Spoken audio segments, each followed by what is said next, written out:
Hello students, we discussed the derivation of Cauchy integral equation in previous video. Next topic to prove that Cauchy integral equations are integral of Helmholtz equations कि Cauchy integral equations जो हैं वो Helmholtz equations का integral है. ठीक है, ये प्रूव करना है.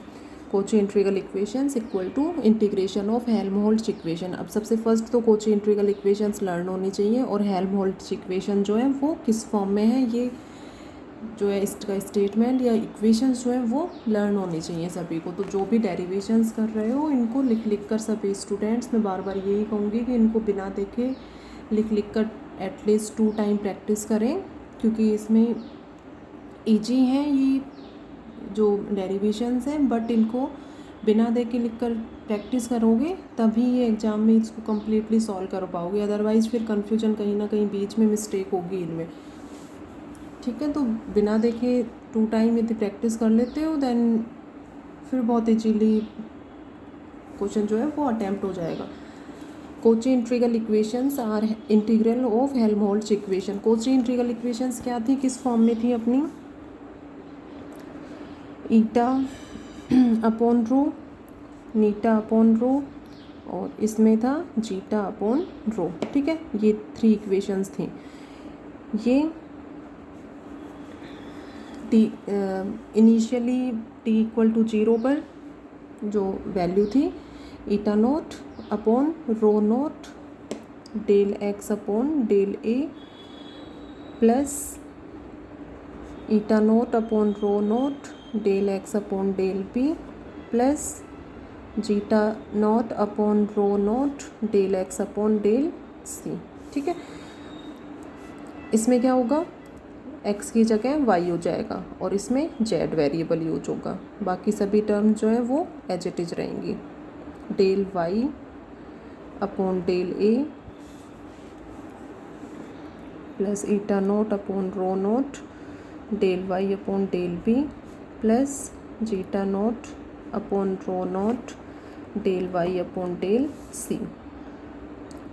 ईटा nought upon rho nought del Z upon del A plus eta nought upon rho nought del Z upon del P plus zeta nought upon rho nought del Z upon del C. Equation number first, second and equation number third. ठीक है, Helmholtz equation किस form में थी, क्या था अपना, क्या किस फॉर्म में थी इक्वेशन? हेल्महोल्ट्ज इक्वेशन, उसमें D upon D T use किया था. ठीक है, डेरिवेशन करवाया था. तो इस डी अपॉन डी टी को इस फॉर्म में भी ले सकते हो. मटेरियल डेरिवेटिव जो है वो किसी बुक में कैपिटल डी की फॉर्म में लिया हुआ है, किसी बुक में स्मॉल डी की फॉर्म में लिया हुआ है. ठीक है, तो स्मॉल की फॉर्म में दिया हुआ है, तो ये नहीं कि हमने तो कैपिटल डी से किया था और इसमें स्मॉल दिया हुआ है, तो ये दोनों डिफरेंट है. डिफरेंट नहीं है, ये किसी में इस फॉर्म में लिया हुआ है, किसी में इस फॉर्म में लिया हुआ है. ठीक है, तो अपनी ये जो बुक है इसमें ये जो इक्वेशन है वो small D upon D T, तो जहाँ डेरिवेशन करवाया था हेल्महोल्ट्ज इक्वेशन का उसमें कैपिटल डी की फॉर्म में लो चाहे स्मॉल डी की फॉर्म में लो, दोनों जो है वो अपने करेक्ट हैं.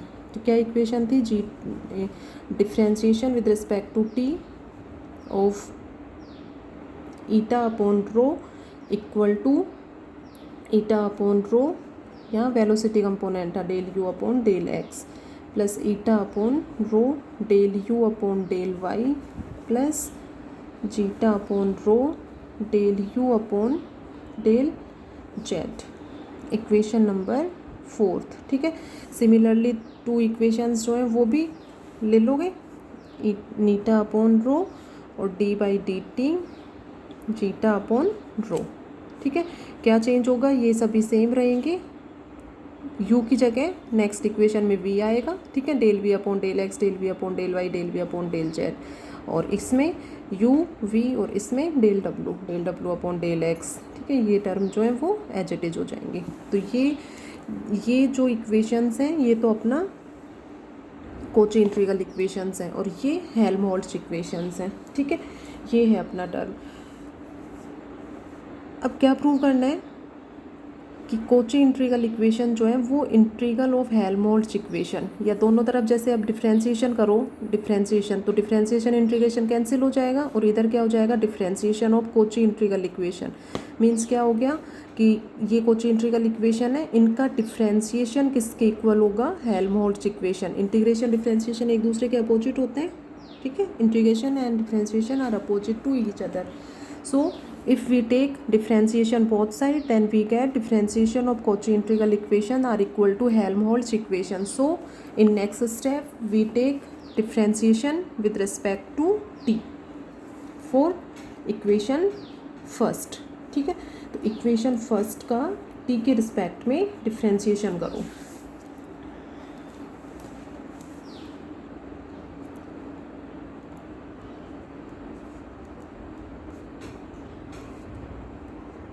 फॉर इक्वेशन फर्स्ट,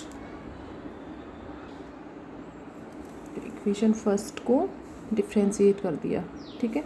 इसका डिफ्रेंशिएशन होगा, इसका डिफ्रेंशिएशन होगा और इसका डिफ्रेंशिएशन होगा।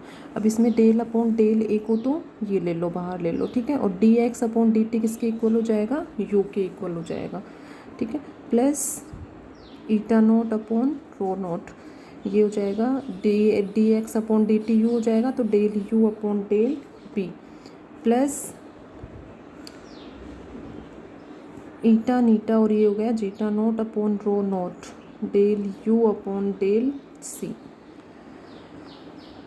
ये टर्म्स आ गई।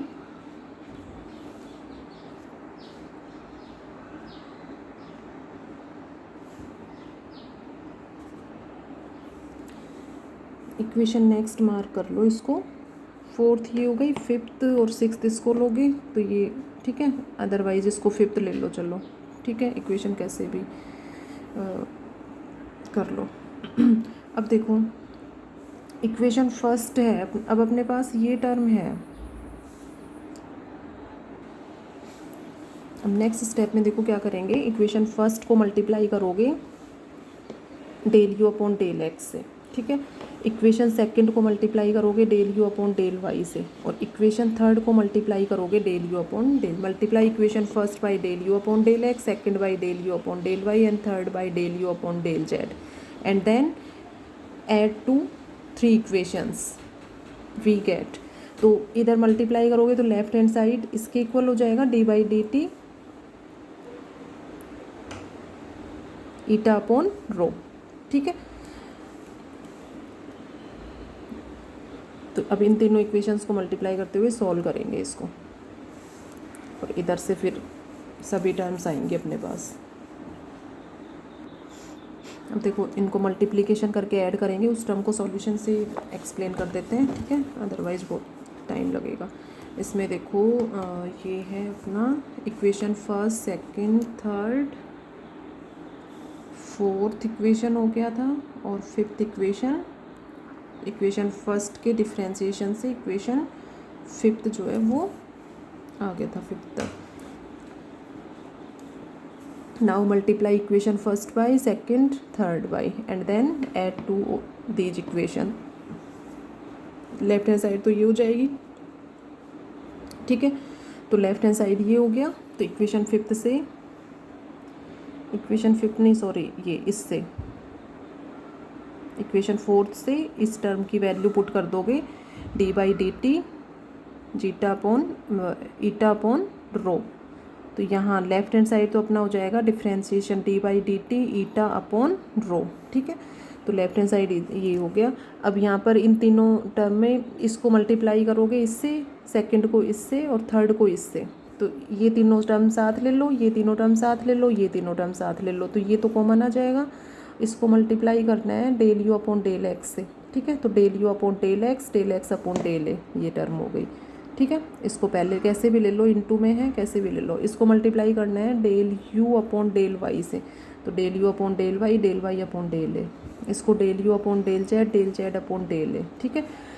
ये कॉमन हो जाएगा, और इसी तरह तीनों को मल्टीप्लाई करेंगे तो ये टर्म आ जाएगी अपनी, और यहाँ से थर्ड टर्म जो है वो zeta nought upon rho not वाली ये टर्म हो जाएगी, ठीक है। अब ये टर्म है del you upon del X upon del A, del you upon del Y upon del A, del you upon del Z upon del A, किसके इक्वल हो जाएगी, del you upon del A. ठीक है, velocity component को x Y और Z में convert किया है। अब इसमें ये नहीं कि ये तो कैंसिल कर दो इसको और इसको 3 del you upon del a से रिप्रेजेंट कर दो, वो रॉन्ग होगा। ठीक है, वेलोसिटी कंपोनेंट को एक्स वाई और जेड में कन्वर्ट किया है, तो ये del you upon del a हो जाएगा, ये del you upon del b होगा, और ये टर्म जो है ये del you upon del c के इक्वल होगी। ठीक है, तीनों में वेलोसिटी कंपोनेंट को एक्स वाई जेड में कन्वर्ट करके 3 टर्म्स के फॉर्म में लिखा है। तो ये फॉर्मूला है यहाँ पर इसका। ठीक है, ये पहले भी आया है एक डेरिवेशन में अपना। तो ये इक्वेशन आ गई। तो ये तो लेफ्ट हैंड साइड किसके इक्वल हो गया, इक्वेशन 4 से d by D T eta upon rho equal to ये टर्म ये हो गया। अच्छा, हेल्महोल्ट्ज इक्वेशन की फॉर्म में तो ये हेल्महोल्ट्ज इक्वेशन है अपने। ठीक है, फोर्थ और नेक्स्ट सिमिलर 2 इक्वेशन और आएंगी, D by D T Neeta upon row, D by D T zeta upon रो। ठीक है, उसमें वी हो जाएगा, उसमें डब्ल्यू हो जाएगा। तो ये तो अपने को फाइंड आउट करनी है कि कोची इंटीग्रल इक्वेशन का डिफ्रेंशिएशन जो है वो इसके इक्वल है, तो ये आना चाहिए अपना। ठीक है, तो इसमें क्या करोगे, 5th से इस टर्म की वैल्यू पुट करोगे, ये टर्म यहाँ पर ये टर्म आ गया अपना सॉल्यूशन में।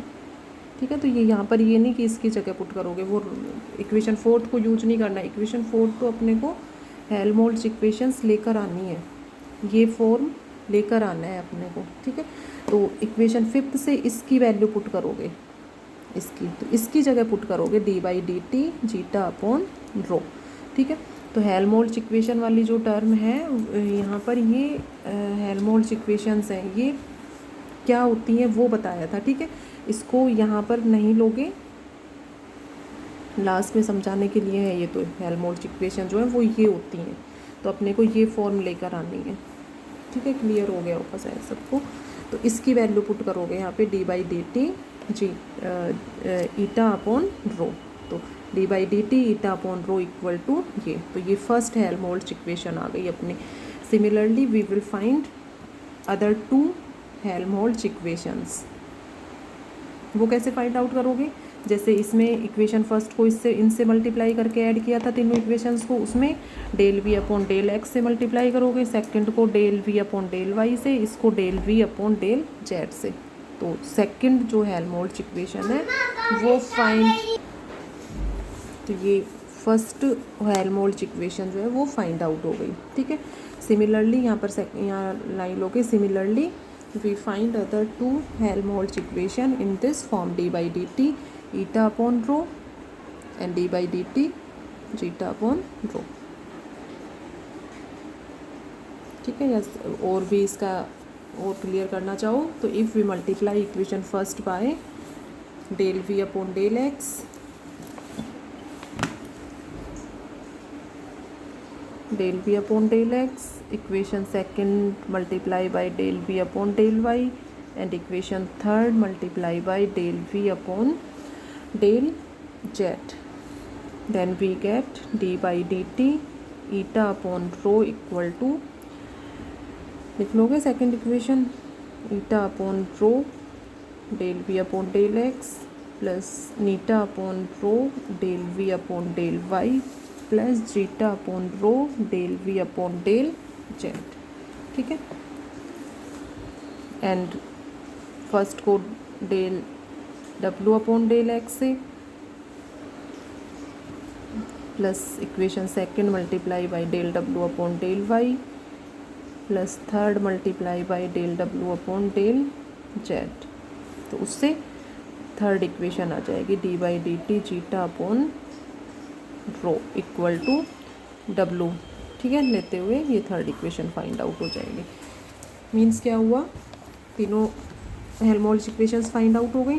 मीन्स क्या हुआ, डिफ्रेंशिएशन किया था इक्वेशन फर्स्ट का, तो differentiation of Cauchy equation equal to Helmholtz equation find out हुआ। इंटीग्रल ले लो दोनों साइड में, तो यहाँ से Cauchy integral equations equal to integration of Helmholtz equations, hence Cauchy integrals equations are integral of Helmholtz equation. ठीक है, तो ये छोटा सा टॉपिक कॉची इंटीग्रल इक्वेशन के साथ ही है कि कॉची इंटीग्रल इक्वेशंस जो हैं वो किसका इंटीग्रल है, हेल्महोल्ट्ज़ इक्वेशंस का। तो इजी डेरिवेशन है, इसको एक बार रिवाइज कर लेना सभी।